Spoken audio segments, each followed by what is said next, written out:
Um, okay. Faustathon 2019. Road to GDQ. BFM. Longest run of the game, or of the marathon. Let's do it! Let's do it. Uh, yeah. This is. Hey, P, man. BFM is kind of your typical 90s action RPG. There's a princess, there's a sword that is the ultimate weapon. There's a there's a darkness sealed away for fucking eternity that is clearly gonna be here at the end of the game. Uh, so they give you this blue sword right off the bat, and it essentially allows you to steal enemies' abilities. Oh, that's a fucking cat, dude. Holy shit. Could you fucking not?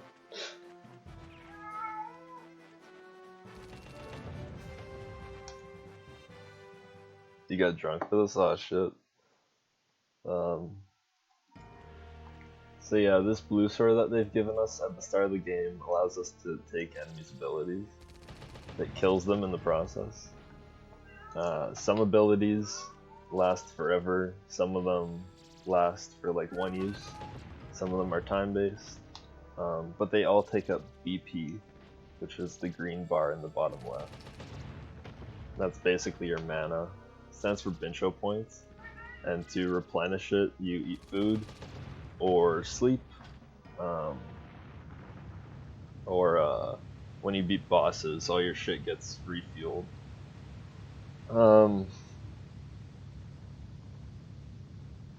And as far as like the mechanics of this game go, it's actually a little bit intense for this age of game. There's like, you're seeing already, I have to be conscious of money because later in the game there is an in-game timer and day cycle. There's like shops in the village that are only open on certain days. Certain events are only accessible at certain times of day. And so we have to pass time efficiently. And the way to do that is to spend money by sleeping at the inn. And that costs $210 to advance 8 hours in the day. And so throughout the game we're... Holy fuck. So throughout the game we're being conscious of our money. And because we're also going to use it to buy some items here for safety. In a real run, I would only spend like 300 on items at the start, but in this I think I'm going to spend like double that just in case.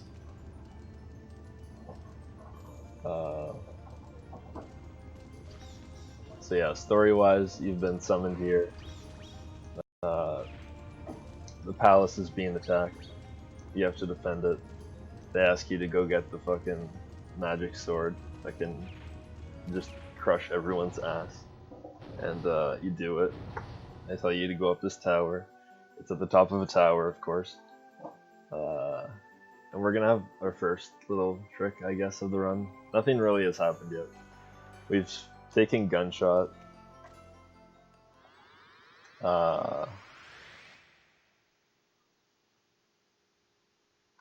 Is the layout fucked? What happened? Saved? This cat, dude. Let's see if I can get this first try. Alright, cool. So basically what's happening there is it's like an Indiana Jones kind of thing where you're supposed to get weight onto that platform and that allows you to go get the sword. So the game wants you to assimilate stun off of one of those red guys and then you stun an enemy onto the platform. Which I never even knew as a kid. I would just... Holy fuck.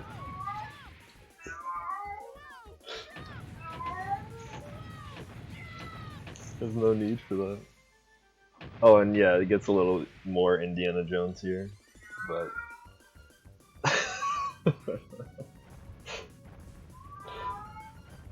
Oh yeah, she's getting all up in there.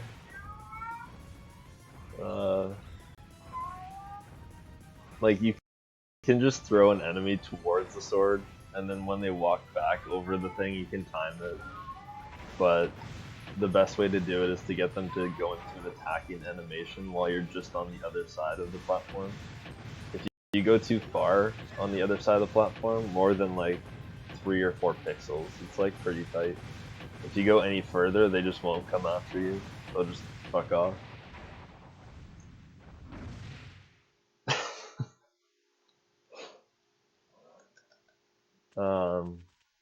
So we're gonna see the princess for the first time in the game, and the first villain, really, and the first boss, all in about 30 seconds here. Severely undermoneyed here. I would probably reset this in a real run, but we're chilling. So while we were out getting the sword, the enemy was able to take over the castle, take the princess. No one else apparently could stop him. He disappears, and he leaves you to deal with this thing. And this boss is a little bit precise because of the hitboxes. But now that we have our magic fucking sword, we can do the spin slash, so we can attack both legs at once. And that's really the only strat that we have for this fight. That was fucking beautiful.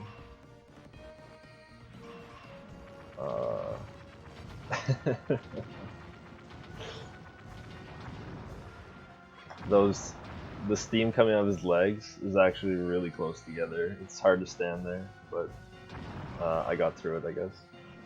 And now this is kind of auto-scroller for a second.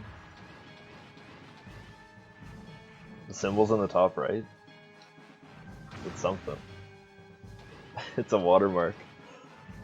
My Japanese capture card.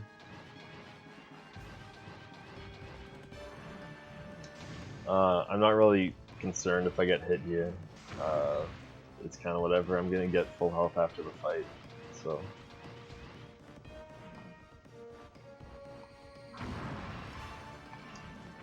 So that was pretty good. It's like a 738 or something, 737. Steam Knight, sorry. There's no splits on the screen, so there's no way to tell you, but 37. So that's good. It's like 5 seconds off my best, but my best probably doesn't stop to get money, so. Now we get into the main game.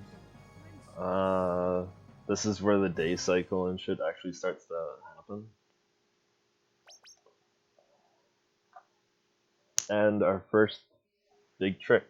The first like 25 minutes is just non-stop bullshit.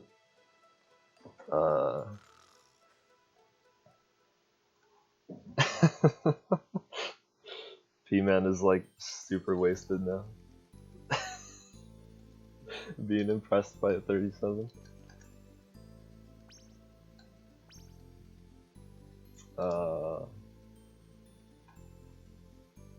Yeah, this is fun. We're gonna see our first instance of sleeping in the run here. As you can see, it's Monday. It's gonna be 9 p.m. or 9 a.m. I mean. And we're gonna sleep for 8 hours because the area that we need to access is only accessible after 6 p.m.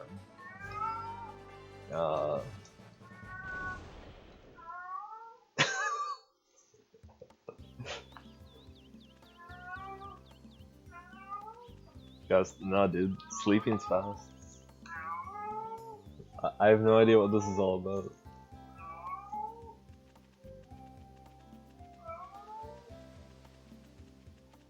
So yeah, here's the inn. I'm gonna have to find a way to get like $500. Or just lose time, one of the two.